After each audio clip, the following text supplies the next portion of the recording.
Hey guys, welcome back to my channel. I know it's been a long minute, but thank you so much to all my new subscribers and everyone that's been watching my videos and leaving comments and giving me feedback.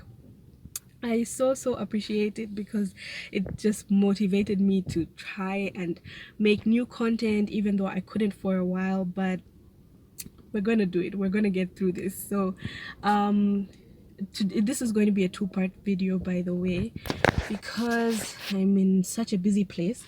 I just wanted to give an intro on what I'm going to be talking about, and that is color damage. So I did an upload about coloring my hair, and then I didn't really follow up with my routine. So in my next video, it's going to be talking about my follow-up routine and what I've been doing to actually repair my hair and how my hair has been restored over time, or over the past 6 months, so to speak. So just getting into it, just want to throw it out there. I did experience color damage. My hair was just extremely dry and almost unmanageable for a while.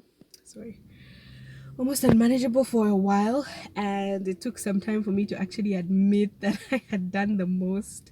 I actually didn't film what happened post my color experience and my dyeing experience in December.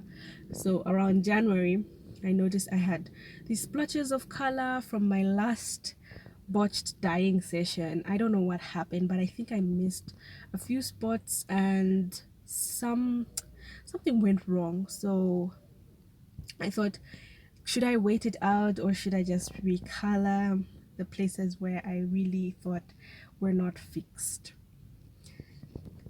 And I didn't even film it because it was such a dumb move. I did it in January, recolored my hair.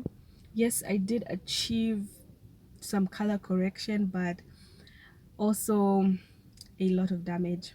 My hair was so crunchy, so dry.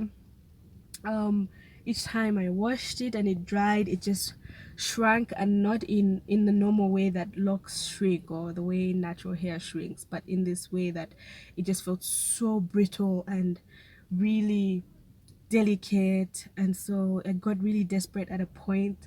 I started using this natural hair product for loose natural hair, which is really great for loose natural hair, but I started using it on my locks and it just was not the right thing to do.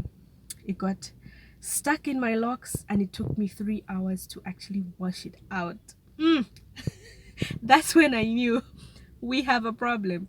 So that was around March, and so I managed to get back into a healthier routine around April, and so that's what I'll be showing you guys in my next video. So thanks for tuning in, thanks for watching.